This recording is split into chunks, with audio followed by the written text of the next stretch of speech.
Today's special NBA Power Rankings of the BS Podcast is brought to you by SeatGeek. That's our presenting sponsor. The only fan-friendly app for buying and selling tickets for sports and music. Drop your old ticket app.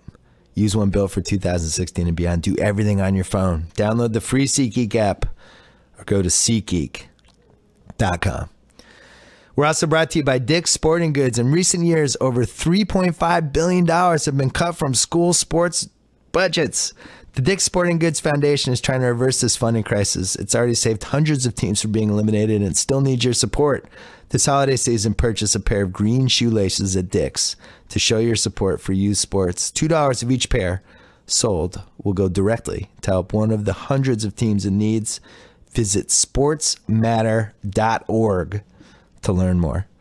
We're also brought to you by TheRinger.com. I have a big piece coming up. We're taping this on a Wednesday. I have a big piece coming up tomorrow on TheRinger.com. So if you want to read me, my fingers still work apparently. If you want to read me on The Ringer, go there tomorrow, TheRinger.com. We have Kevin O'Connor coming up right now. Let's do it.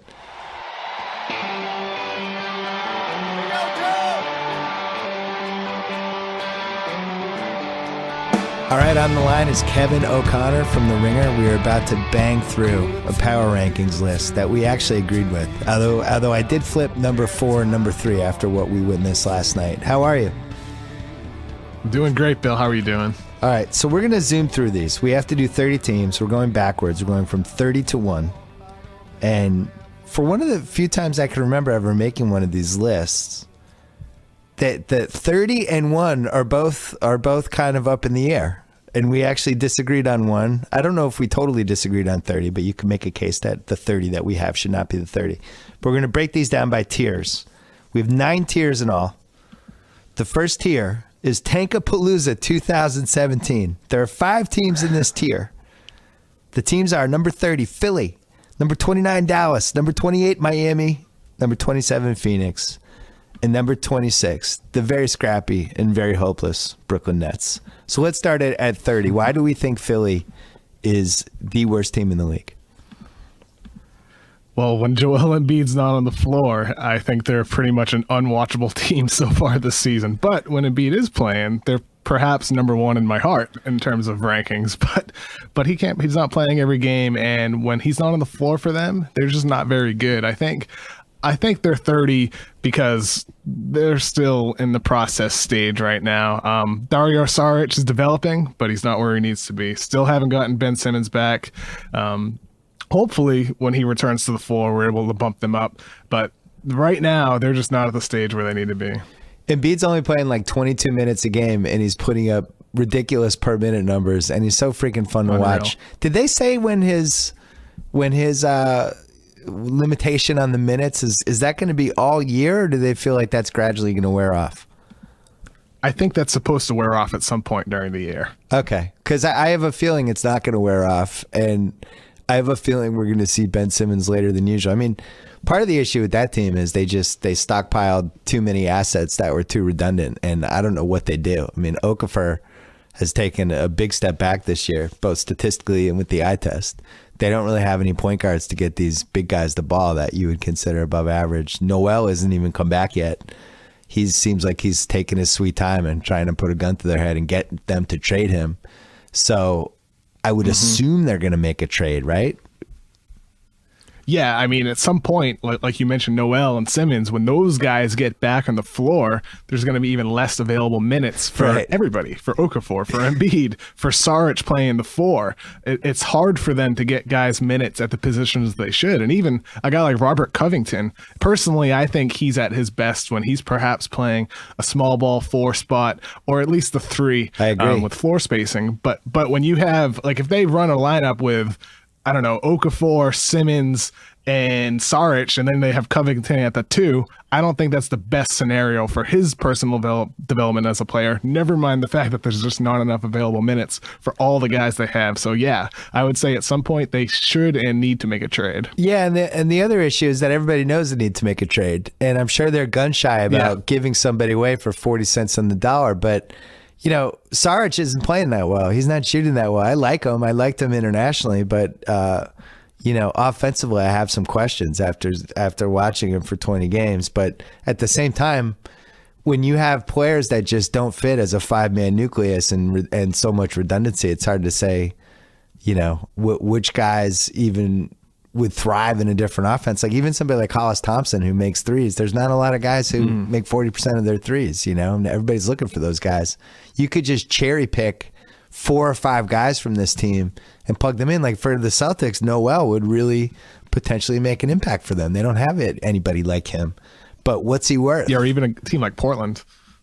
All right, so Dallas at 29, I think we probably should have seen this coming. There's so much respect for the infrastructure and for Dirk and for Carlisle. And, they brought in Harrison Barnes. We knew there was a chance they'd dip in the lottery. I didn't think they would be this bad.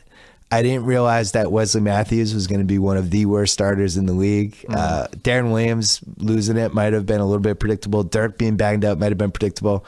Every single thing has gone against them, and it's literally impossible for them to make the playoffs unless they're go 15 games over 500 the rest of the way. Do they tank? And if they tank, how do they tank? How would you do it? I think they should tank at some point. I know Mark Cuban said last week how around game 70 or 75 they'll consider it. I think that's fair. I wrote last week on theringer.com about how this is a unique year for tanking because there's not really any especially bad teams. Like I don't think there's a team that'll win maybe only 10 games. So if they did tank late, they could tank for 20 wins instead of worrying about getting down to 12, right? So I think they can tank later if they want to. But with that said, the trade deadline is in February, and they'll have an opportunity at that time to unload a guy like Andrew Bogut if they want to. If they wanted to bring back perhaps maybe a first-round draft pick for him, because I would think a team that's a contender would have a lot of interest in him. He's still a great rebounder, still a great rim protector, and despite the fact he's aging and he's a free agent, guy like him could really boost your chances in the playoffs. So really, if I'm Dallas, I'm thinking around February is when you start unloading some of these guys who have value, and you're not going to want to keep around going forward. And maybe around that time you still stay competitive, but you're not a good team, so you're essentially tanking. I would do it now. I wouldn't even wait. Why wait till February? Right now? Bogut has more value now. By every day that they don't trade him, and every day that everybody else knows they're not going to make the lottery. I think December 15th is when all the guys who were signed over the summer basically can get traded, with the exception of like the Tyler Zeller types. But if they can get a matching expiring contract back and get a first-round pick, you trade them, because not only are you getting an asset, but it makes your team better. And I think for a team like the Celtics, he would have a dramatic impact for them. They don't have anybody like him. They don't have a rebounder, shot blocker, screen setter, tough guy. If you just flipped him with Amir Johnson, who I like, but is a little bit redundant with Al Horford, I think that would make the Celtics a much better team. And the Celtics have to think about doing something like that, because even if it doesn't seem like it when you're watching them, they're one of the best 7 teams in the league. And who the hell knows? Who knows what could happen with Cleveland? Kyrie could pull a hamstring. You just never know. So I think they have an obligation to get a little bit better. Miami is a team that I'm very proud of myself. I did the over-under podcast with House, and I picked the over for Miami and said they were going to be a sleeper. But then if you listen later on in the podcast, I admitted I was reverse jinxing them, and it worked because they are terrible. Hassan Whiteside is just putting up one of the all-time great good stats on a bad team seasons that we've seen. He's going to be at 15 rebounds a game, and they're probably headed for 28 to 30 wins. The trade for them is Goran Dragic, who has a pretty big contract left, although I don't even know what a pretty big contract is anymore. There are some teams that could use somebody like him. They paid a hefty price just to get him a couple years ago. Do you think they would trade him?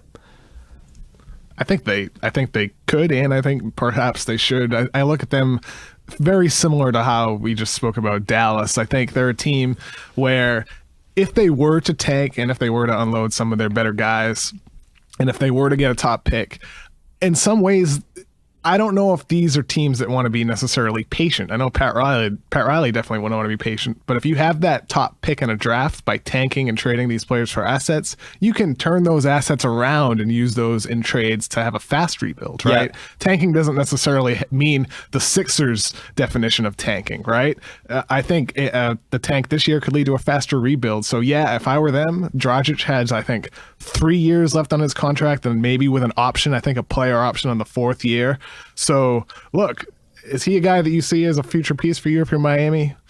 I don't know. I think under the core they had with Bosch and Wade, he was part of it, but I don't know if he's necessarily part of what you would want to build around with a team with Justice Winslow and Hassan Whiteside as maybe part of your core. Well, the other thing is Riley has a history of when he doesn't like what he's seeing, he throws in the towel, and he's done this in the past, and he'll do it again, and it makes sense because now all the tickets for this year are paid for. You only have at this point 60 games left in the season. Like, why not? The thing about tanking is it ends a lot sooner than you realize it's going to end, and I also think, they really could be one of the worst 4 or 5 teams if they went for it. Phoenix is at 27, and that's a team that is naturally going to tank. It's my favorite kind of tanking team, a team that just has a bunch of young people. They're going to be in games. They're going to have some fun moments, but ultimately they're so young and just precocious and not ready yet. And Earl Watson is not doing them any favors either, but that's a team that will win between 19 and 27 games, and probably could have won more if a couple things had gone right down the stretch, but they're in perfect shape.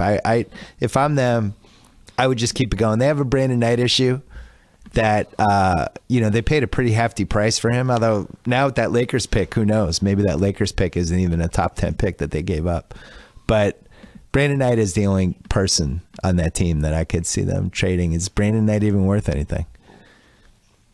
I'm not sure. I think perhaps he's someone that they should look to move, but I'm curious about Devin Booker. Obviously, his development has been awesome, right? I think he's better than anybody could have expected at the stage of his career, but he's still shooting only 33% from 3, and he was really, really streaky at Kentucky, and he's really streaky now, and that wasn't a concern of mine, or it wasn't a major concern of mine prior to the draft, but a lot of guys never get over their streakiness, and I'm wondering what level shooter is he really, right? I think he's going to be a great player with a long career, don't get me wrong, but he's a key part of their future, and I wonder what he really is as a shooter. Yeah, I mean, you watch Jamal Murray on Denver, who you can just tell he's going to be a really good shooter for his entire career. Yep. I don't think there's the up and down with that Booker has, but I think Booker's ceiling is probably a little bit higher. He's so young, he's still 19. Mm-hmm.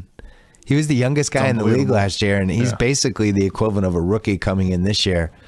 I like him. I think there's something about him. I wouldn't touch him or mess with him. I do think he's in a really strange situation with Bledsoe and Knight, where they're older. They're also guys who are used to having the ball all the time, and it's just a weird mix. I don't love the coach either. Brooklyn at 26. We don't have to talk about them. They're in no man's land. They're scrappy. They're young. They're trying to build stuff.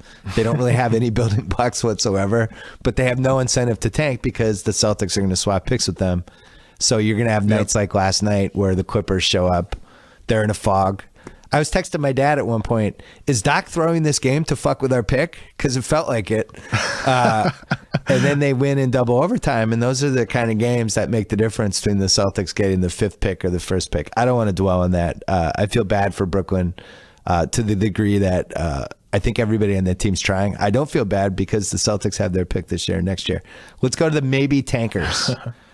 4 teams on this list. Well, I'll just go in order. 25, Minnesota. The biggest shock of the season for me. I thought that Tibbs was going to be a dramatic upgrade for them. I thought they were going to be able to play defense right away. I thought they were very sleepery, and it's been the opposite. And I watch them, and I have a handle on every team in the league to some degree, where I watch them and I go, oh, here's the problem with them. Oh, this doesn't work. Oh, they have redundancy here. Oh, if they just had this one player, this would happen. I watch Minnesota and I can't figure out what's wrong. What do you think is wrong?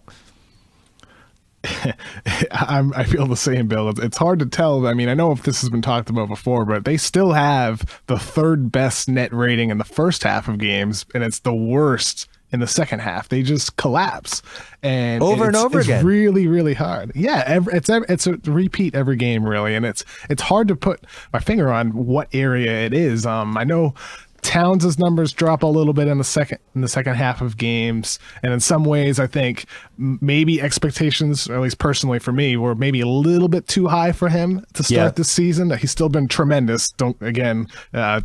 it's not a knock on him, but maybe we were expecting a little bit too much from him in his second year. He's only 21 years old as well. Andrew Wiggins has really cooled off shooting the ball. But again, like that, still, they're getting good individual performances. Even Levine's been really good shooting the ball, and obviously with all his fantastic dunks. But yeah, it's again, almost like I think in some way it's almost like a baseball team where if you just look at all the averages and the home runs and the RBI and the ERA, you're like, wow, why isn't this team better? Yeah. But when you watch them, they're kind of put together like a baseball team. Like, I'm not sure. First of all, Towns and Wiggins are untouchable for me. I'm not sure Levine makes sense with those two guys. And, whether he should be a six-man coming off the bench, whether they should flip him for somebody else, I don't know. I can't figure it out. I like watching them. I want them to do well. I like maybe 7 or 8 of their players, and for whatever reason, as a collection, it doesn't work. I'm confused. I think they should try to trade Levine. I do too. I like him a little bit more than I expected to, but at the same time, that kid, he still doesn't play good defense at all, and he still doesn't do a lot else besides shoot and dunk. If I'm the Wolves, I'm trying to sell him perhaps for a king's ransom. Maybe another team looks at him and sees him as better than he actually is, because he's scoring 30 points. He's scoring 19 points per game, nearly 20 points per game, I'm pretty sure. Right. I think maybe they could get a little bit more for him than perhaps they should. A little similar to Michael Carter-Williams when the Sixers traded him a couple years ago. Right. Similar scenario, perhaps. Well, he's only 21. He's better than I thought he was going to be. I did the draft that he was in. I just wasn't seeing it. And I was not a fan either. Athletically, he's just so gifted that it makes up for a lot of the deficiencies. But I wonder if he's somebody that could he be the guy who just has the ball in the last 5 minutes of a game for somebody, and maybe that's how you use him. I don't know how far you're going in that situation, but you watch a team like Sacramento, and they don't really have the quote unquote creator. Like, they have to run everything through Boogie and Rudy Gay. Basically, they don't have that perimeter guy who can kind of create, when there's 8 seconds left in the shot clock, can somebody in the perimeter create a shot? They don't have that guy. So for somebody like that team, he would make sense to me. They don't have anything to trade. But Minnesota, I'm not sure Levine is Tibbs's type of guy. There's a bigger picture thing, and I almost hesitate to say it because it's so early and this team's so young. But there is a little bit of an alpha doggy thing missing with them. I think Towns, I love Towns. I wouldn't describe him as an animal, like somebody who's going to rip your heart out to win a game. Wiggins clearly isn't. And I wonder if that has something to do with it. You watch somebody like Giannis last night, who I'm not calling Greek Freak anymore. I'm just calling him the Greek. I think the Greek sounds more menacing and intimidating. That's fair. Giannis was like, I'm better than LeBron and I'm going at him all night. Now that's not true, but Giannis believed it. He's like, I'm better than this guy. I'm more athletic. I'm younger. I'm taking it to him, and played that way. And I'm not sure Minnesota has anyone on their roster who's kind of wired like that. I think Giannis is, he's a killer. That's been, forget about all the physical stuff that is just amazing when you watch him night after night after night. But I didn't realize he was such like a nasty competitor. He's like a top 10 competitor. No, for sure. I think last night we saw from Giannis definitely perhaps a glimpse of the future of what we're going to see from him on a very consistent basis. Yeah, I don't even know how to describe that future, but goddamn, I can't remember 3 guys going at LeBron like that. I think Kawhi went at LeBron like that. I think Wade used to go at LeBron like that once upon a time. But athletically, it's really just over the course of 14 years of LeBron, it's been very, very, very rare to see somebody just kind of look at him and go, I'm taking it to you tonight. I'm not afraid of you. And athletically, I can handle everything you have to bring to the table. I was really impressed. So who knows with Minnesota? Number 24, Washington, we can skip over them. They're a mess. They're going to have to come to grips with whether they want to trade John Wall or not and what they can get for them. If I'm running Washington, I would trade John Wall right now. I would just move him for picks and do a complete tankapalooza and try to rebuild and put myself in a much better spot. I think it's going to take years to put a decent team around them. And the fact that Kevin Durant didn't even want to meet with them should have been a come to Jesus moment for that team, and apparently it wasn't. Orlando 23. Is this the worst conceived roster that we have? It has to be, right? There's no worse, dumber roster that we have in the NBA this season than this roster. God. So I liked a lot of what Rob Hennigan did in prior years until this summer. I'm so confused by some of the moves that they made or some of the moves that they didn't make, right? I can understand wanting to bring in Biyombo, but I don't understand it if you're not going to trade Vucevic. Right. I can understand bringing in, wanting to trade for Serge Ibaka, but again, not if you're not going to trade Vucevic or if you're going to sign Biyombo. I don't understand signing Jeff Green at all. I don't understand that the fact that they benched Aaron Gordon for 8 games to start Jeff Green. Of 188 players to attempt 100 shots so far this season, Jeff Green ranks the second worst in effective field goal percentage. Second worst. Only Justice Winslow is worse. And Jeff Green doesn't offer any playmaking. He doesn't offer a lot on defense because he's so inconsistent on that end of the floor. He's not a good rebounder. So you're benching perhaps, I think, maybe the brightest young player on their roster in Aaron Gordon and putting him in a role that's, I don't think, to the greatest benefit for his development in favor of Jeff Green. It stuns me. Aaron Gordon's a small ball 4 who's playing out of position basically every minute he's on the court for this team. And Jeff Green, four teams had Jeff Green on their team and said, you know what? We're good. We're going to send this guy along. 4 teams have already done that. They gave him like $9 million a year. They also overpaid Augustine. But they gave away Tobias Harris last year basically for nothing. Then spent that money on Jeff Green and DJ Augustine. They brought in Biyombo when they already had Vucevic. They traded for Ibaka. They gave up a lot for Ibaka. Like Oladipo's playing well in OKC, and Sabonis is a legitimate rookie playing right away and getting minutes and doing stuff. Although I don't understand why doesn't he post up? What happened to Sabonis' post-up game? I know. Somebody needs to show him his game in college. Show Sabonis tapes of some of the stuff he did in college. Get him going.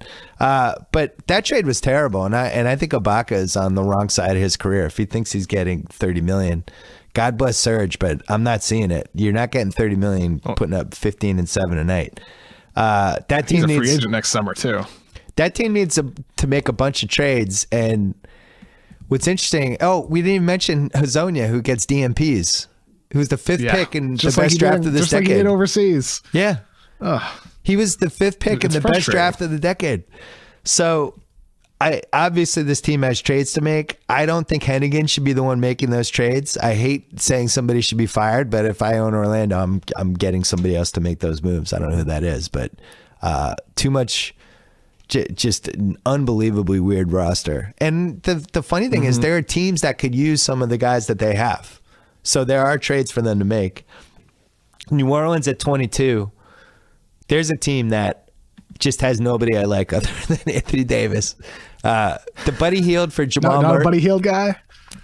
I thought Buddy was, it really could go either way with these 22-year-olds coming in the draft. Like Damian Lillard, and I remember I wrote this in my draft diary, that Damian Lillard versus Austin Rivers. I'm like, how do you take Damian Lillard? Austin Rivers is 3 years younger. The player he's going to be 3 years from now, how can you say that whatever that is doesn't have more potential than Damian Lillard right now?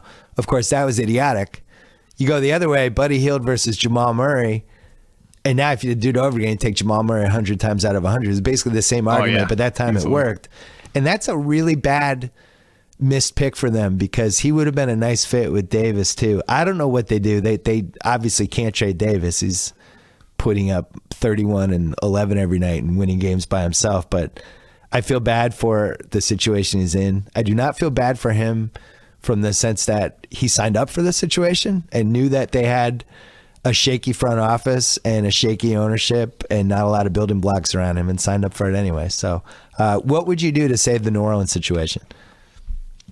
It's hard because next summer they're going to have to make a choice because Drew Holiday will be a free agent. So you could re-sign him, right? He's your second best player. But at the same time, is he the guy that you want to be your second best player. Is he the guy that you want to be paying and occupying all that cap space? And if you do pay him, I think it'll make it more difficult for them to make moves down the line, which could be on the table, which might not be on the table for them.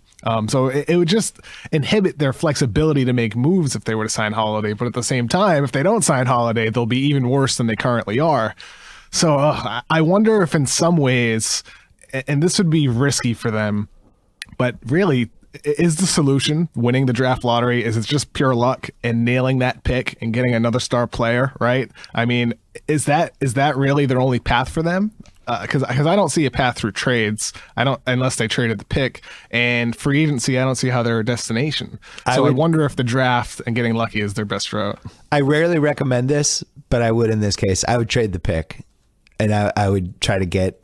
I actually think there's a market for that pick. And I think there's teams, we just mentioned Orlando, a team like Minnesota, a team like Miami, who knows? Like, there are teams out there that would kind of overpay for that pick. And I think Orlando right now? I think Orlando is a really logical New Orleans trade. You know, if New Orleans is like, we'll give you our first round pick, you give us blank and blank, Orlando's got to think about it because they're going to stink anyway. I think... I don't know. That's what I would see with them. Let's take a break and we'll come right back. We'll do the next tier. Let's talk about Simply Safe. If you want to protect your home this winter, have a seat, take a breath, and listen up. Right now, Simply Safe Home Security is having its biggest deal ever.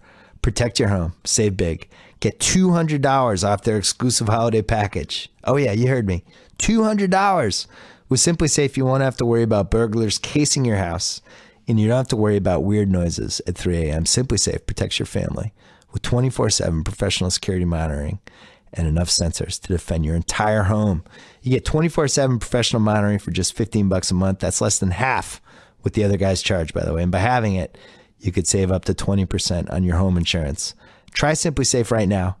Get your $200 off today at simplysafebs.com. Go now. Sale ends soon.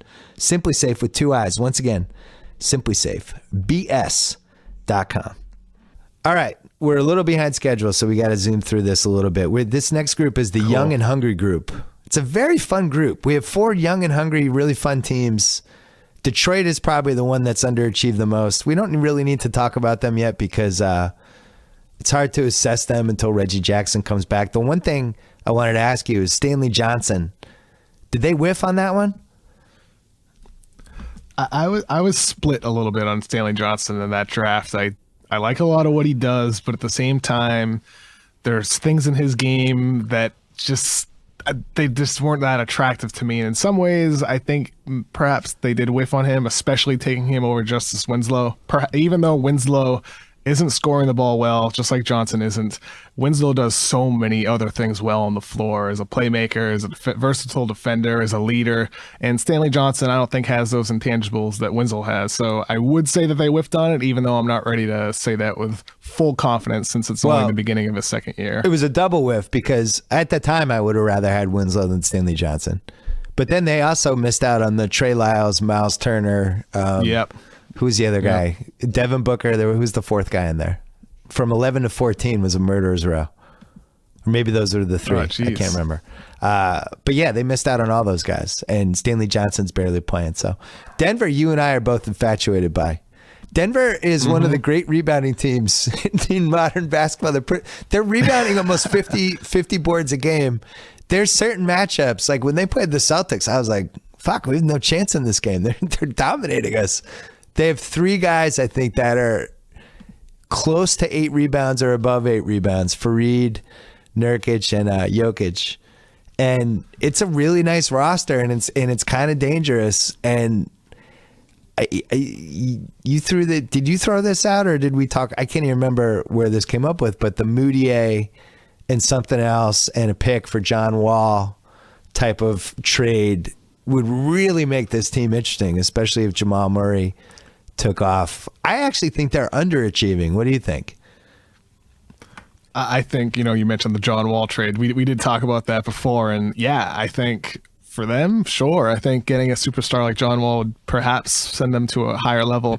I don't know if they're underachieving. They're still a young team, and I think Mike Malone at the beginning of the year was still trying to figure out the best lineup combinations with Jokic and Nurkic starting at first to start the season, and now Jokic is coming off the bench. And Murray was obviously struggling at one point. I think he started 0 for 17. They get a young team still, and they're 7-10 in the West, which I don't know if I'd call that underachieving, but I think they have room for growth. Maybe by the end of the year, we're looking at them as a late riser. Maybe as their young players continue to develop over the course of the season. I love their team, and I think they're really doing something special right now. I love their team too. I like watching them. And if the NBA had ever adopted my entertaining as hell tournament, where you have the 14 playoff seeds are clinched, but then you have the 16 team single elimination tournament for the last 2 seeds. I think Denver in mid-April would be the sleeper of that tournament. I would not want to play them in mid-April. I like them. The Lakers, we talked about them before the season. The baby Lakers, some pieces that, I really liked, and I was excited to see them play without Kobe. I was not expecting the Lou Williams / Nick Young renaissance. Randall is a different guy. The Luke Walton has answered every question about whether he was just running on the Steve Kerr fumes or whether he could actually coach. He was a fantastic hire. I like everything I'm seeing. I wish Brandon Ingram played a little bit more. Luol Deng was as bad of a signing as we worried that it might be. That would be my only real nitpick. Mozgov, whatever. Maybe worse. It's not like he's playing that bad. And when you look at Joakim Noah and Evan Turner and some of these other contracts, was not one of the 3 worst contracts given out last summer.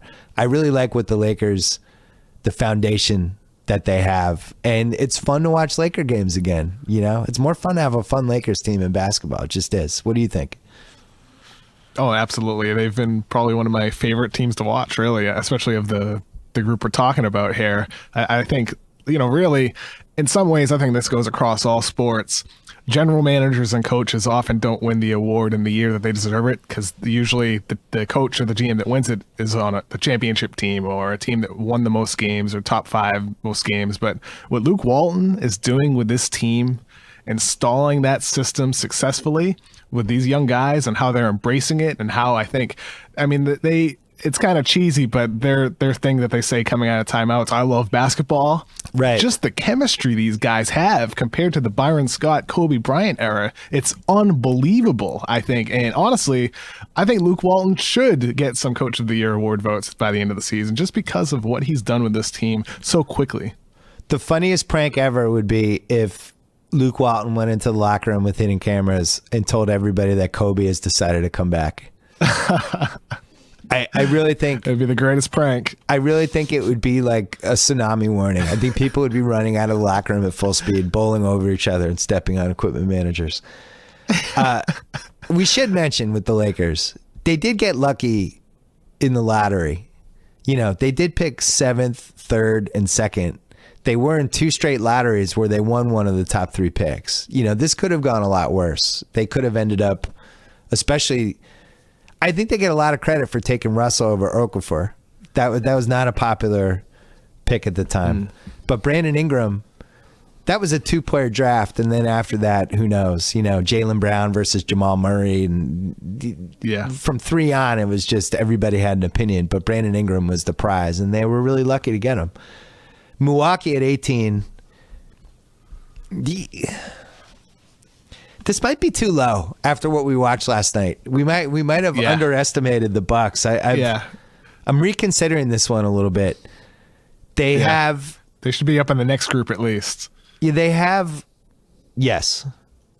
somebody in Giannis that is something's happening. And I think last night we could look back at that game last night and go, all right, that was the night. I like the team. I think they have trades to make if they wanted. The Chris Middleton, doing this with Tony Snell in the Chris Middleton spot, if they had Chris Middleton on this team, you could argue this is a top 10 team. Now, Middleton, by all accounts, that hamstring injury he has, I've never even heard of somebody's hamstring tearing off the bone. I don't know what that means. It sounds horrible. I can't imagine he's going to come back at full strength this season. But man, Milwaukee is one of those night-to-night teams where no matter if they're playing Golden State, Cleveland, Boston, whoever, if they're feeling it, you're like, wow, this team's really something. What would you change about them if you could make one trade? You know, I had so last week I wrote the article about, teams that should tank, and I had an interesting conversation with one executive, and he says to me, the team that should tank? Milwaukee. And he made the case that because of the Middleton injury, they have a unique situation where without him, they're not a top 10 team, like you said, right? So they're kind of a fringe playoff team at this point. And in some ways, I wonder if they'd be better off just missing the playoffs. Instead of being that 7 or 8 seed, end up with the 10th or 11th pick, right? And look, I understand that, in most years, it's not going to sound like a great pick, but this year's draft is really, really deep, and they drafted Giannis, I think, 15th a couple years ago. We talked about the run a couple years ago with Miles Turner, Trey Lyles. They could end up with a really, really good player that could complete their roster by just missing the playoffs, by ending up with the 10th pick or so. So in some ways, I don't know if they need to make a trade more so than perhaps tanking a little bit out of the playoffs, winning 30 games instead of 37 games could work out a little bit better for them going forward. Getting another nice young player, but they get a beautiful roster. In some ways, they could just stick with what they have and continue development. But I think adding a player through the draft could be big for them. I did the draft with Giannis for ESPN. And Jalen and I were watching the clips because we started studying for it in like April. And Giannis was, he was clearly something, but those clips are probably still on YouTube. He was playing, and it looked like he was playing against 8th graders in the YMCA. And it was like, what do you make of this guy? I was like, all right, yeah, he's long and athletic, but are those kids that he's playing against, are they 15? Like we just couldn't figure it out. So where he went was around the right pick that he should have gone. But in retrospect, like you think, wow, Sam Hinkie, if the process was to be terrible and to draft long shot young players that would pay off later, but in the short term would either be playing overseas or just hurting your team, them taking Michael Carter Williams over Giannis is a great what if. So if they had Giannis on that Philly team, holy shit. Forget it. What do you do with Greg Monroe? Yeah, he's probably the guy I would deal, but at the same time, I don't know what you're going to get for him. I don't know if he has much value nowadays in today's NBA, and maybe a team would like him as a weapon off the bench, but I don't know if Monroe necessarily wants to be that, and I'm pretty sure he's a free agent next summer, right? There's a glut of expensive big guys, which was made it so funny when you had like the Lakers and the Knicks and all these different teams just paying 16, 17 million a year for big guys before everyone realized, oh wait, there's too many of them. And then you have those Festus Ezeli, Zaza Pachulia type of deals that people got later in the summer. I don't know who would trade for Greg Monroe, who would take on that salary, but there's like 6 guys like that. Like, I don't know who would trade for Joakim Noah. If the Knicks went to the Celtics right now and said, "Hey, do you guys want to reunite Horford and Joakim Noah? We'll just take Amir Johnson's expiring back. It'll be great." The Celtics would hang up. If they went to Portland might and said, block the number too. Right. If they went to Portland, they were like, "What about Evan Turner's not really working out for you guys? What if we just flip Noah and Evan Turner?" Portland would hang up. Noah has no value. Yep. So I don't know what happens to some of these big guys. All right, I like We haven't really disagreed. We got to figure out more things to disagree on. I disagree with Milwaukee. I would go the other way. I'd want to get Giannis a taste of the playoffs, and I would be trying to figure out how to get this team better because I think he has a chance to be special. And what I saw last night was somebody that is ready to, really dip his toe into the water, and I'm excited about it. What I'm not excited about are the futures of these next 3 teams. The trade deadliners. There's 3 of them. 17 Sacramento, 16 Portland, 15 New York. And all of them have the same problem. Everybody knows they have to make a trade. Sacramento's got to trade Boogie. Portland's got to do something. And I guess McCollum would be the guy. By the way, CJ, if you're listening, we're big fans of your game at the Ringer. It's just you're just going to be the fall guy if they make a trade. And then the Knicks, it's time. It's time to trade Carmelo. It's time. Ooh. Yeah. Whoa. It's time. Okay. Talk me out of it. I just want to see what happens when they just banish Joakim Noah to the bench. And right now I think he's supposed to be out. And Hornacek said today that they might start Porzingis at the 5, which would push Melo to the 4. And I think that's by far their most lethal lineup combination. So yeah, but they've been, in some ways, you've been watching the crunch time, so that. they've been basically doing that in the fourth quarter of these games. I know. I mean, that's the lineup they've been playing. With the guy that nobody had ever heard of in their life, that Jason Concepcion thought was an auto player on NBA 2K. The what's that guy's name? Matsunakanangas? Yeah, what's the guy's close name? enough. Matsunakanakis, who nobody ever heard of. I'm still not sure he's real, but sometimes he makes big threes and MSG goes wild. But yeah, you're probably right. Maybe 15 more games of just bump Noah out of the way and play Carmelo at the small ball 4. But my issue with them is Rose and Melo in the last 5 minutes of a game basically just freezing out Porzingis. And if I'm a Knicks fan, if I'm coaching the Knicks, if I'm running the Knicks, all I care about is Porzingis. I'm not winning the title this year. Same. All I want is for Porzingis to be in the same position that Giannis is in Milwaukee. You want to get this guy reps. You want crunch time reps. You want end of the game reps. You want nervous reps. You want all that stuff. It's not helping anyone to have him just kind of standing there, or for him setting a screen, Derrick Rose, 2 guys going with Derrick Rose, and then Derrick Rose not passing him the ball and just going 1-on-2. None of that stuff helps him. So I feel like they have to do something. You disagree, though. I just think Carmelo is just a draw for them. And I think even though Carmelo is 32 right now, if you have him for the next 5-6 years as Porzingis develops into a superstar, I think Carmelo becomes the number 2 behind Porzingis. And look, they're a free agent destination. Are they as much of a free agent destination without Carmelo there? If it's just Porzingis and if it's a young rebuilding team, I'm not sure if they are unless they hang on to at least one of them. And obviously, Derrick Rose, I don't know what this stuff is about re-signing him. I think that would be the dumbest decision that they could honestly make. I don't even know. How is that real? How could that even be real? You know, it's so funny. Who's the Knicks announcer? Is it Wally Serbiak? Wally. I don't know who's the guy who announces, who's the color guy in the Knicks games for MSG. Because there was that one game where Rose just ball hogged the ball when Porzingis was hot, and then Rose ball hogged the ball down the stretch, but then he made the game-winning thing, and the announcer was like, Derrick Rose is back! It's like, that guy couldn't guard me at this point. Westbrook destroyed him. I would not re-sign Derrick Rose. I think you've talked me out of the Carmelo thing. You're right.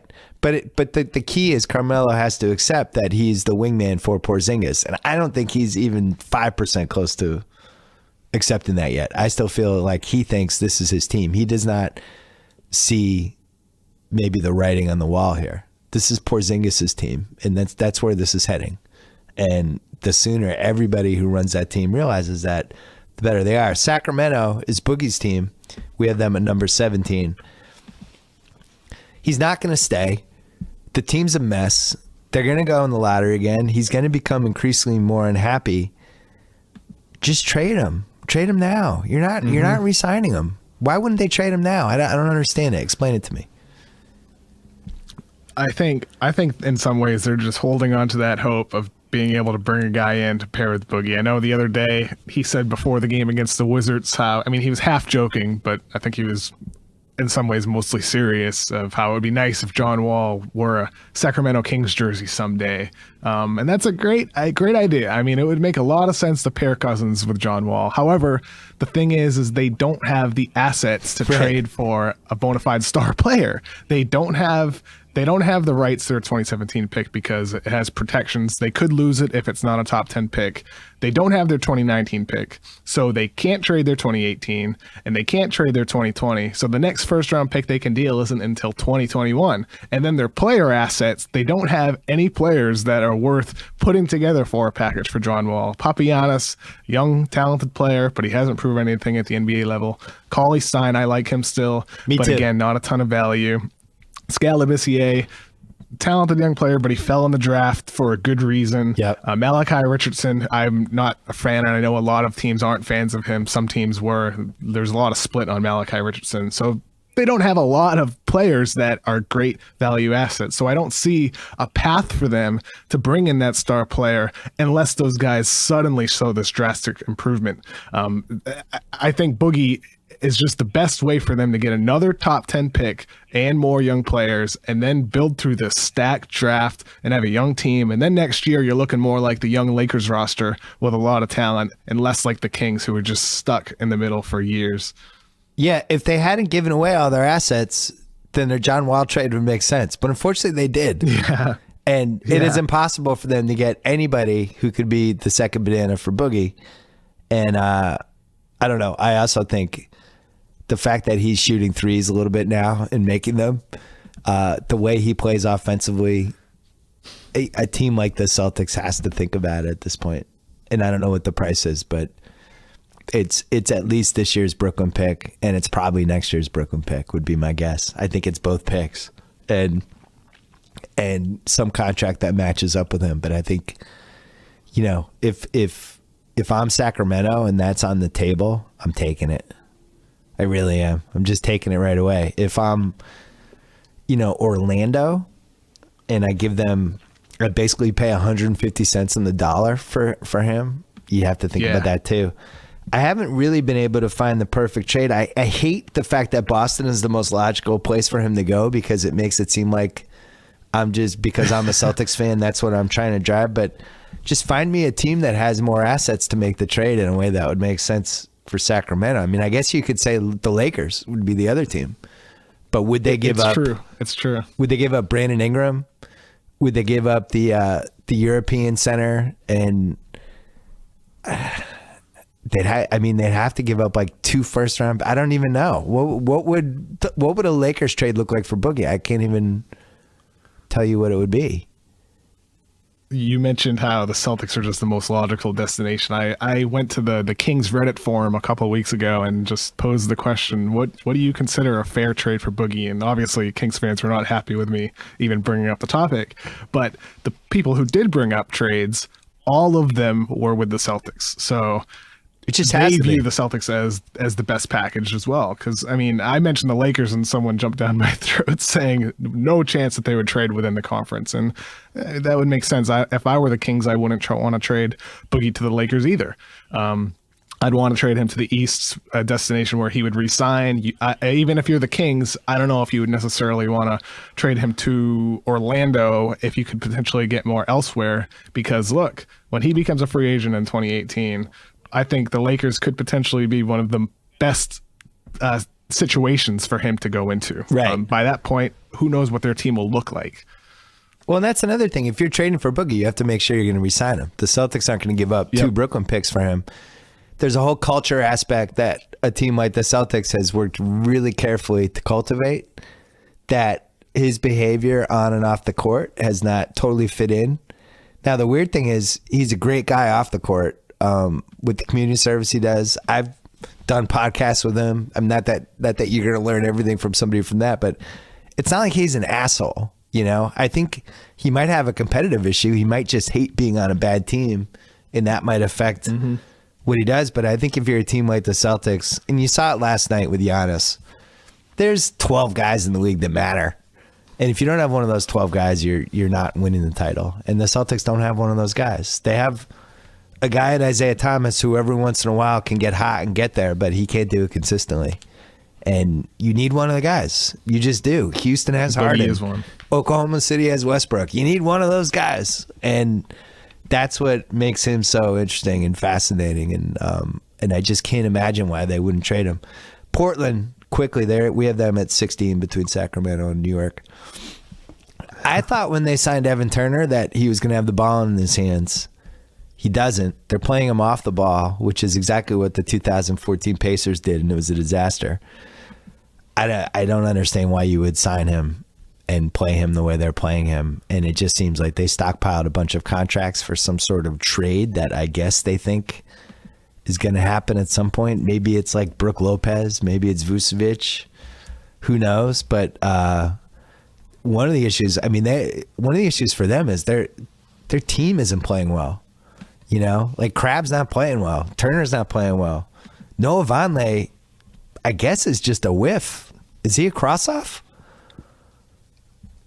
I think at this point he's starting to look like it, which is disappointing. I liked him a fair bit in the draft, and he hasn't developed quite a lot at all, honestly. Because that would have been their best trade asset, to package him. Yeah. If he was like a legitimately promising guy with their pick, maybe you get something. But unfortunately, they're going to have to think about trading McCollum, and for a lot of reasons. He has the most value. They can't trade Lillard. I'm not positive you can win a title if those are your two guards. They have real defense. I mean, they're just terrible defensively. Turner has not helped, but you know, they're starting behind the eight ball already with the undersized backcourt, and then the rest of the team doesn't. You know, Harkless is really the only guy who can defend anyone. I don't know what they do, and my guess is the solution would be McCollum. But do you even pull the trigger on that right now? What would you do if you were in Portland? It's tough because, you know, if we compare them to Golden State, just the backcourts, Thompson is a terrific defender and McCollum isn't. I think that's the difference between the backcourts in terms of, I mean, speaking generally, obviously Curry is on another level, but Lillard is a stud and McCollum on the offensive end is a stud. He's shooting, I think, 45% from three this year.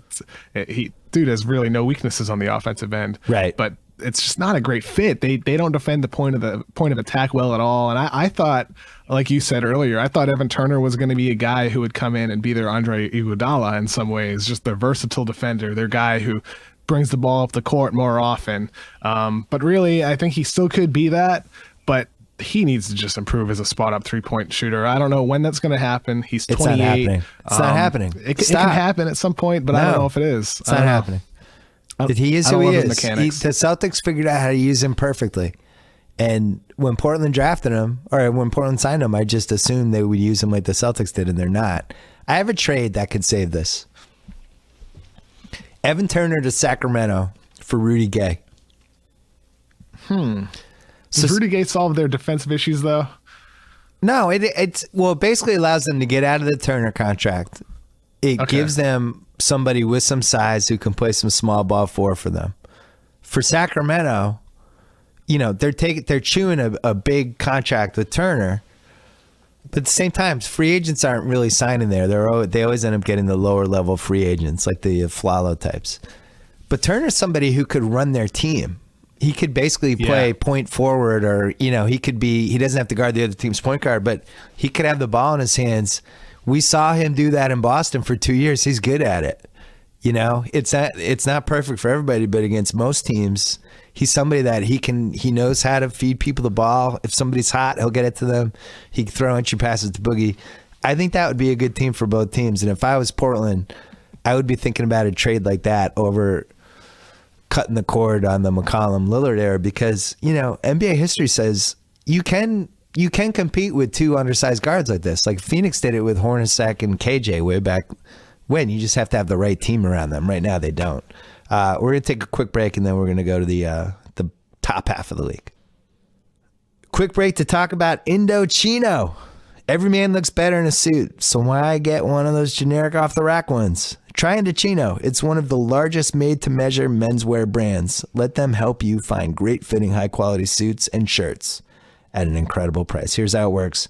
Visit Indochino.com or drop by one of their 9 North American showrooms. You can pick from hundreds of fabrics and patterns, choose customizations, submit your body measurements, then kick back, relax, and get ready to step into the best, most stylish suit you've ever worn in just 4 weeks. This week, my listeners can get any premium Indochino suit for just $389 at Indochino.com, as long as you enter BS at checkout. That's Indochino, INDOCHINO.com. 50% off the regular price for a made-to-measure premium suit. Shipping is free. Again, promo code BS, Indochino.com.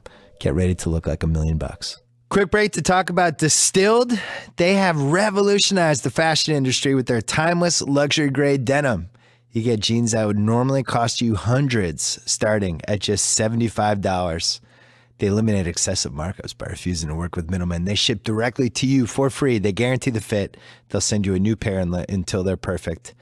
They're built to last. They will be a staple in your closet for years. Not just the jeans. That also goes through their new line of jackets. Whether you're after classic denim or a stylish bomber jacket, you can expect the same level of quality and convenience. Go to distilled.com/BS right now and get $10 off your first order. DSTLD.com/BS for $10 off right now. All right, we're back. There is no way we're getting through these last 14 teams. So we might just do the next 6 and then skip through the last 8, and we'll save them for 2 weeks from now. We'll do like a big ass coverage of the 8 contenders. But this next tier has 4 teams. It's the half-heartedly lingering group. Memphis, we had at number 11, but now Mike Conley's out indefinitely, so we're moving them back. So let's have Memphis 14, Indiana 13, Charlotte 12, and Chicago 11. Charlotte crashed back to earth pretty fast after everybody got excited for them because Kemba Walker was playing out of his mind for 2 weeks. I don't love any of these teams. All of them are flawed in some way. I would say Chicago has the best chance to be something just because of the way Jimmy Butler's playing, and I do like the pieces. The pieces don't totally fit. They whiffed on Rondo. Who out of those 4 teams, who is your favorite? It's in some ways it's just Charlotte. I just think the way they grind on both ends of the floor, Kemba Walker is playing out of his mind, and Zeller does so many little things well on the floor. Yeah. He's really fun to watch for them. I don't love the Chicago mix. I don't know. I love Jimmy Butler, but I don't know if he's going to sustain his 42% from 3. I just don't see how that's sustainable for him. Indiana doesn't play enough defense for me, and Memphis without Mike Conley, it's really disappointing for them because I don't see how Andrew Harrison, and as much as I like Wade Baldwin, I don't think those two are going to be able to keep them afloat with this upcoming schedule they have. Yeah, and this was the fear with Memphis, that they put a ton of money into Conley and Gasol and Chandler Parsons. Now, Conley has not had an injury history, but Gasol is a very large man who broke his foot last year. Chandler Parsons, to me, that was the riskiest contract anyone did last year. Because who knows? The guy had microfracture surgery, and Dallas, who spent a ton of time with them, at some point just looked at it and said, no, we're running from this. So I hate to bring this up. Sorry, cover your ears, Celtics haters, but the Celtics do have their pick in 2019.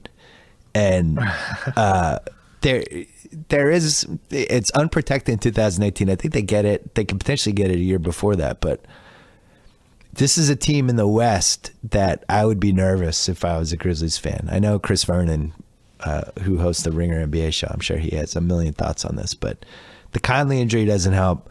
Would you throw the season away if you're Memphis at this point? I guess you can't because you have all these veterans. Like, no, you're not going to tank. What do you do? It's hard. I think they have to try to remain competitive just because of all the money they have committed to these guys. I don't know if they have much of a choice unless suddenly they just said they pulled the plug and they decided to rebuild.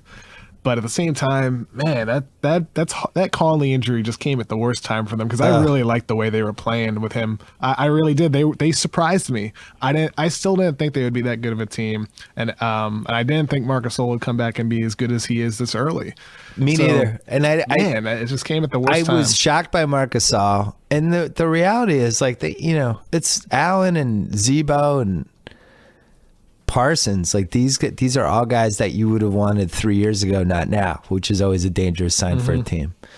And then I really like Dave Yeager, and I thought there would be a coaching drop off, and there hasn't been. But it's a tough division to lose your leader and your one creator on the perimeter for who knows? What did they say? 6 weeks, maybe more. 6 weeks. Yeah. Ugh. I mean, I don't think they're going to make the playoffs. I don't think they can. I don't think they can survive it. I think the West is too good.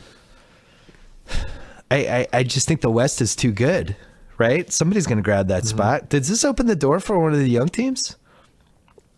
Yeah, maybe the Lakers slip in. Maybe the Nuggets slip in. I'm looking at the schedule right now. Definitely could. I mean, I'm sorry. The standings. Memphis was in the 4 spot right now at 11-7. Taping this on a Wednesday. Portland is 9-10 in the 8 spot. The Lakers are 9-10. Denver's 7-10. So those teams are only a couple losses back from Memphis in the loss column. That'd be interesting. Charlotte, I don't know. The Marvin Williams, Micah, Tate just snickered. Marvin Williams finally died. Michael Kidd Gilchrist, yes. You're not a Kid Gilchrist guy? Tall Tony Allen? Listen, I was on the bandwagon for a while, but I don't know if you can. I don't know, in the modern NBA, when everybody's jacking threes and all this stuff, it's just really hard to win with a guy who can't shoot. You know, that guy's got to be amazing on the other end. Zeller's been surprising. Kaminsky's been sneaky. But, you know, it's certainly not a threatening team. And Kemba, this happens every year where somebody kind of plays out of their mind for the first month and we get all excited about it, and then they kind of gradually drift back to the level that they should be as it goes along. I'm not convinced Kemba's a 25-point a game, 40% three-point shooter guy. Indiana, though, is the team that is another team I think I just whiffed on, because Monte looks like he's on the wrong side of the mountain. So does Al Jefferson. They miss George Hill more than I think we thought. I'm not seeing it. What are you seeing with Indiana? I agree. I thought they would be a little bit better. I did have concerns about them, especially in the defensive end of the floor. What I'm curious about with Indiana, and this is kind of looking a little bit far ahead, but if they continue struggling and if they miss the playoffs, and they could slip in next summer, if you're them, and Paul George is going to be a free agent in 2018, I wonder what they do. I mean, obviously they want to keep him and try to sign free agents, but I wonder if they would consider moving him for just this ridiculous trade package and just do a fast start rebuild building around Miles Turner. Because they have a hard mix, I think, right now. I don't love their team, and I didn't like what they did this summer, honestly. I prefer George Hill over Jeff Teague. Losing Mahiney hurts their defense, and bringing Al Jefferson obviously doesn't help their defense. I just don't love their mix, and I'm really curious to see what their long-term plans are. So they're playing Monte Ellis 33.4 minutes a game, and he's putting up 10 a night.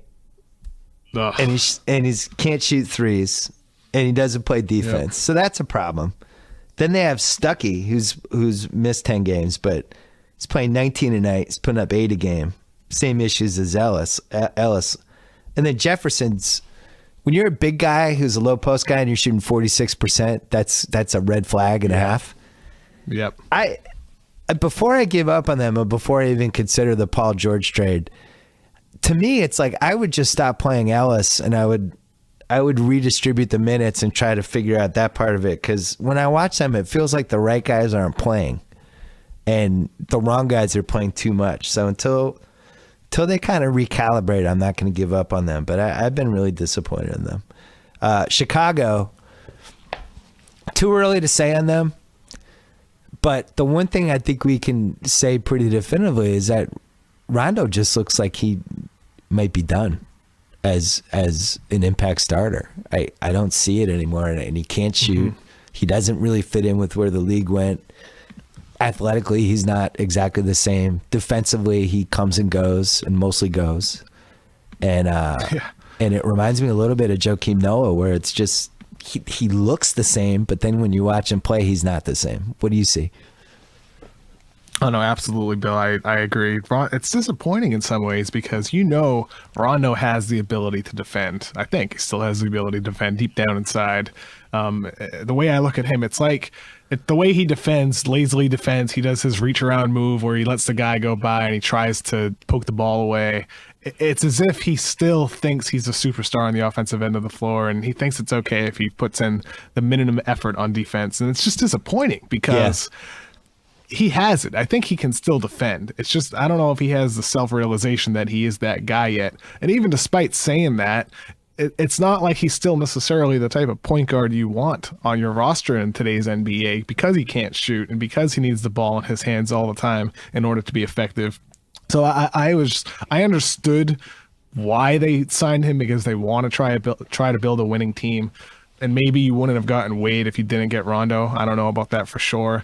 But I mean, they need to find a way to either move on from him at some point during the year, or just cut him loose in the summer. Because I like some of the other young players on their roster, and I think Denzel Valentine at some point, maybe during the season, he starts figuring it out, and you see an elevated role for him. Because I think he's a guy who theoretically is a great fit for their offense, because he's a terrific shooter. Yeah, he's a great decision maker. Not a good defender, but he does so many little things well that I think he's someone who would be a really good fit next to Wade and Butler. Yeah, I feel even more like Indiana. It's like I'm not going to totally judge them yet because I don't feel like they're playing the right guys. I feel even more strongly about that with Chicago because I like a lot of their guys. It's just the 30 minutes a game that Rondo is giving them is just not good enough. And, you know, they have some other redundancy issues and things like that. But, you know, it's funny. They only shoot 21 threes a game, which 10 years ago would have been a shitload, and now is just completely out of whack with everything. I mean, Houston shooting 37 threes a game, which is it's just staggering. I just never imagined in my life that an NBA team would take 37 threes a game. The Celtics, I think, are at 35.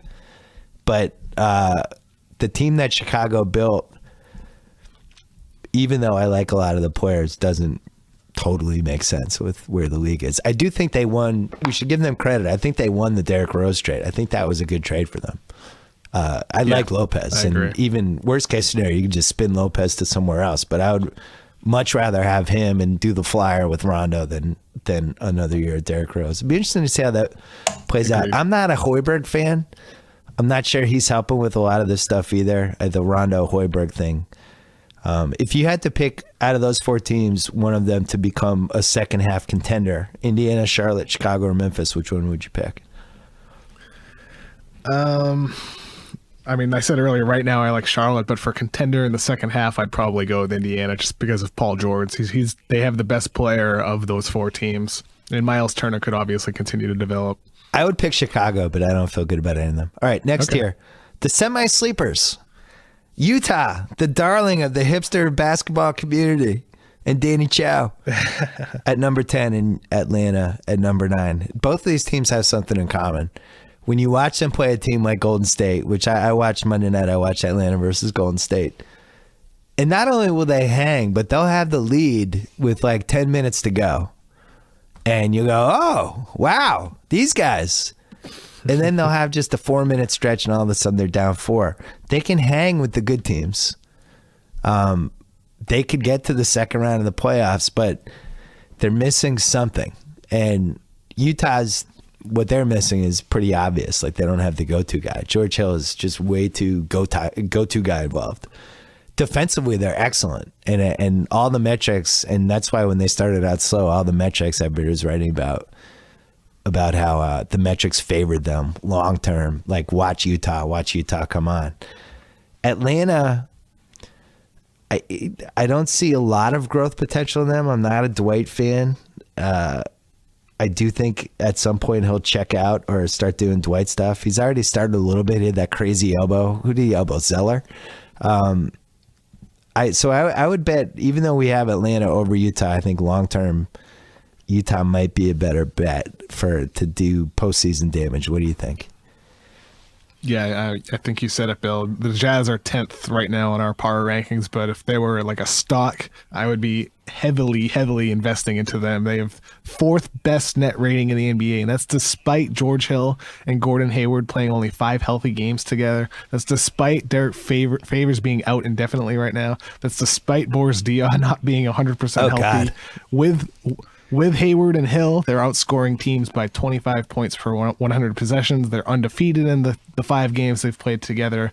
I think they're way better than people think, and that's right now, despite their 11-8 record, I believe. I think they're built just to beat different types of teams with unique lineups. They can play small, and once Favors comes back, they can play big. They can do the thing with Boris Diaw and put him at the 4 and use him more as a facilitator. They can do the same thing with Trey Lyles. And these guys are young. Rodney Hood, Trey Lyles, Rudy Gobert still only 24 years old. These guys could develop and get better over the course of the season. And I think by the end of the year, I don't think they'll be a contender like the Clippers or the Spurs, but I think they could be like a pseudo contender. We might put them in the next tier by the end of the year, just because I love their mix. And you're right, they are missing the superstar, but they have a really nice foundation. Or they could have the destiny of the metrics say they should have won 52 games, but they really won 44. Which is what I would bet on if I had to do this, just because I think they're going to have issues at the end of games. Now, last night they showed something. They played Houston. They're very good defensively. They have guys who can protect the rim. And I saw that matchup on the board, and I'm like, this might be a bad matchup for Houston. You know, Utah's kind of built to make life difficult for Harden and to challenge him on the perimeter, challenge him on the rim. And that's how it played out. Harden didn't have a good game. Houston, who we have in the pseudo contenders group, is all offense, not as good defense. But if you take out Harden, you take out the team. And I thought that was a dangerous game for Houston if they're thinking about themselves as maybe doing some damage, because I think the right kind of defensive team can take out Harden the same way with Oklahoma City. If you take out Westbrook enough, they don't really have a plan B. So I thought that was a bad sign for Houston. I thought it was a good sign for Utah that defensively that they could just shut a team down like that. With Atlanta, you know, Millsap is still Millsap. Schroeder has done pretty well. You like that, Joe? You like my German pronunciation? They have the shooters, but they're still like they're missing that one extra guy, and I don't know how they get it. Maybe they. I don't know. I don't know. They need one more dude, for lack of a better word, one more oomph guy. Muscala's been pretty good off the bench, but they need one more guy. I would feel better if especially when you watch them in crunch time, they just one more impact guy. And it's, you know, you could say that about 20 teams, but they feel like about a half of a guy short. What do you think about them? Their starting lineup just hasn't been nearly as good as I expected. And I know that's despite losing Al Horford and replacing him with Dwight. And at first it kind of worked, but I think we're starting to see what it might actually be. And the way they've changed their offense is last year, according to Synergy Sports, they used post-ups the 5th least amount of times in the NBA. This year, it's the 9th most, and that's mostly because of Dwight. Dwight still hasn't I guess he hasn't embraced being a pick and roll guy yet. They're still feeding him at posts, and he hasn't been efficient. He's only scoring 0.7 points per 100 per possession on the post, which is not good. It's not like he's a great passer out of the post either. And I think that's the primary reason why, not the only reason why, but the big reason why they have the 6th worst offensive rating in the league, and why their starting lineup is getting outscored virtually every game. I think really the Dwight thing might not be working out quite as much as they had hoped it would. Yeah, and what's interesting is he's kind of embraced who he is, which is like, I need more post-ups. Like, he's only shooting 9 times a game, which is what he should have been the last couple of years. But, you know, when you're playing Hardaway for 20 minutes and Korver, who's on the other side of the mountain, I think we can both agree, he's playing 28 minutes. And Kent Bazemore's playing 27 minutes. Cephalosha is playing 24 minutes. None of those guys can create their own shot. They always have 2 guys out there in the perimeter who can't really create anything. So it's always up to Schroeder. True. Their backup point guard is this guy, Malcolm Delaney, who I think went to Virginia Tech, who I had to look him up when I saw Delaney the first time I saw him out there. It's like, who's this guy? So they need one more something if they're going to be taken seriously, and I don't know how they get it. They don't have a ton of trade assets. I think they didn't really have a choice in the Horford thing, and the Howard thing was a very good salvage. And worst case scenario, maybe you can move him down the road to a team that needs a big man, but they're just a step short. They're very well coached, and you watch them play Golden State, and Curry didn't play well in that game, but Golden State, it's not like Golden State was mailing it in. They're just a step short. So yeah, I would bet on Utah too. All right, we're gonna zoom through the last 8 teams because we'll save them for another podcast. And then frankly, they deserve their own podcast. But we have the pseudo contenders: Houston at 8, Oklahoma City at 7, Boston at 6, Toronto at 5. All of them flawed, all of them fascinating. All of them, there's some sort of excuse for why they are where they are. I think Boston, really hard to judge them when Horford and Crowder just haven't played enough games yet. They also had a tougher schedule than I think people realized. Toronto, the DeRozan thing just threw everybody off. Like, he just was on fire for 3 weeks. That's not who they're eventually going to be, so it's hard to talk about them. But we'll save all of these for a podcast 2 weeks from now because they're all worthy of discussion. The contenders: number 4 Clippers, number 3 San Antonio. The Clippers started off great, looked awesome. Now they're fading. Now guys are griping that they've lost the eye of the tiger. DeAndre, they lost a terrible game in Brooklyn last night. San Antonio, I think, is a safer bet on the infrastructure. You would bet, if you had to bet your life on it, you would bet on San Antonio over the Clippers right now, right? Yes, I would. Okay, me too. So we'll save that for another time, but we can have a quick argument as we head out on this podcast for the last 2 teams, the teams that are probably headed for a trilogy in the finals: Golden State and Cleveland. I had Cleveland 1, you had Golden State 1. Cleveland got their asses kicked last night by Milwaukee, so I think you won that one. I think Golden State is the number 1, and yet in the finals, I don't know. I think I would still pick Cleveland. Who would you, gun to the head, who would you pick right now for the finals 8 months from now? You have to pick the winner. Who would you pick? I'm going with Golden State, Bill. Okay. Going with Golden State. And what's the reason? So I had an interesting discussion with a writer a couple of weeks back, and he said to me, do you think Golden State needs a rim protector? And I was like, yeah, I think they would benefit from definitely trading for one. He's like, no. I mean, do they need a rim protector to beat the Cavaliers in the finals? And I don't think the answer is necessarily yes. I think that they can beat Cleveland with the group that they have right now. I think we're starting to see this past week or so, they had that 149-point game against the Lakers, of what they're truly capable of when their mix is really clicking, when these guys are really playing together at the level that they can. Because, look, I know they added Kevin Durant, but these guys still did need to learn how to play together. And by June, I think that they could be clicking on a level higher than what we're seeing right now. And what we're seeing right now is a team that's outscoring teams by 13 points per 100 possessions. It's ridiculous what they're doing. They're just whipping the ball around the court like they always do. They're starting to defend at a higher level. I just, if I'm predicting their progression over the course of the year, I think they're going to get better. Cleveland will too, but I just think Golden State's mix is just unreal. Yeah, and we saw the shots were redistributed. We knew Draymond was going to lose some shots, he did. We knew Clay was going to lose some shots, he did. We knew Curry might lose 1 or 2 threes a game, he did. What we didn't know was whether the bench was going to be remotely what it was last year. And last year they did have the Bogut to Zealy combo, and they really missed Bogut those last 3 finals games. They had a phenomenal season from Livingston, who hasn't really looked like himself yet. But Ian Clark, who said this last summer, I would have signed him. When you look at some of the guys that got signed, the fact that nobody snapped up Ian Clark was crazy. Like, that guy was in big games last year. But he's played pretty well. Iguodala, I don't want to panic about yet, but he's looked a little long in the tooth. These first he doesn't look the first same 4 weeks, and he's not shooting the ball that well. And to me, that is the only minor red flag I've seen so far when I think about a Cleveland series, because at some point they're going to have to figure out how to defend LeBron James. And if he is at a different point of his career than he was last year, that would be the red flag for me. What do you see from Iguodala?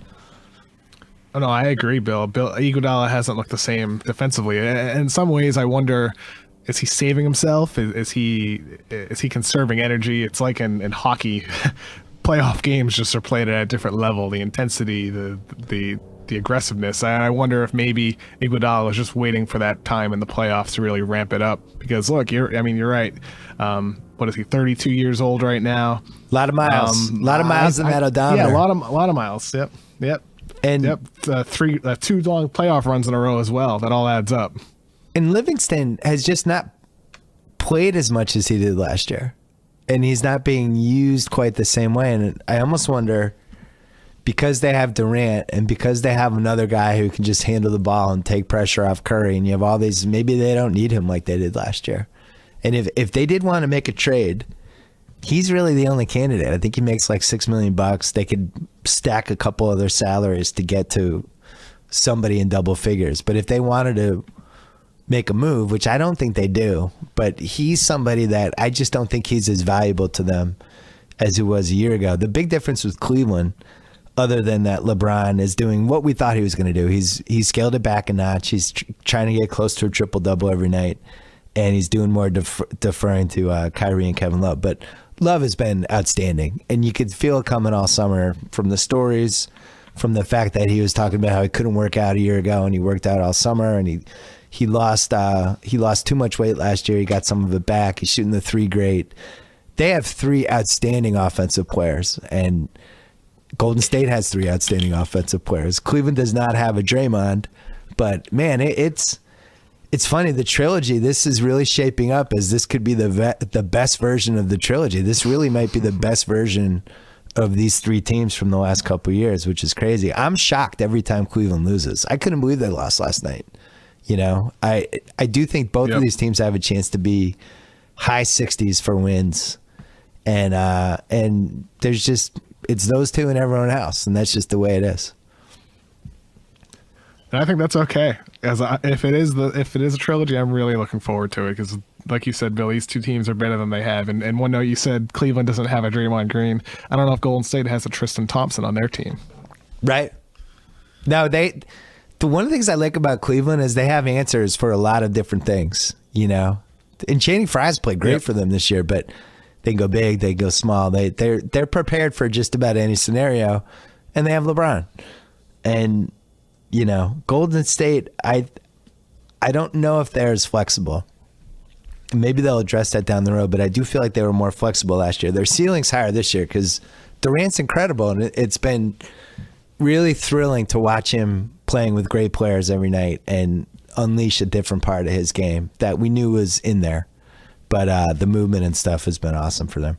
All right, so we'll do a pod in 2 weeks where we'll go into detail about those 8 teams. But I think we did a good job covering the state of the league right now in the December. I don't have any regrets. Do you? No, I'm happy with it, Bill. That was good. I think these teams do deserve their own pod. So our biggest disagreement was Milwaukee playoffs versus lottery. I think they should go for it. Mm-hmm. I think they can get like a 4 seed. Ride Giannis. Ride the Greek. Get rid of the Greek freak. He's now the Greek. He's more dangerous as the Greek.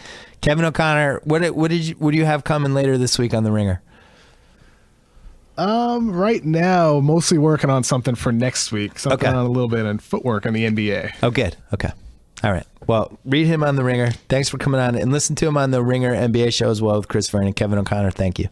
All right, that's it for today. We have another podcast coming on Friday, a football podcast. But thanks to SeatGeek, thanks to Dick's Sporting Goods. Don't forget to check out sportsmatter.org. Thanks to Simply Safe. And remember to go to theringer.com if you want to read me. A new column coming on Thursday. And check out the Ringer Podcast Network. We have Keeping It 1600. We have a whole bunch of Channel 33 pods, Ringer NFL show, Ringer NBA show. All kinds of stuff. Check them all out. Subscribe. Remember to write comments on iTunes. And we'll see you back later this week.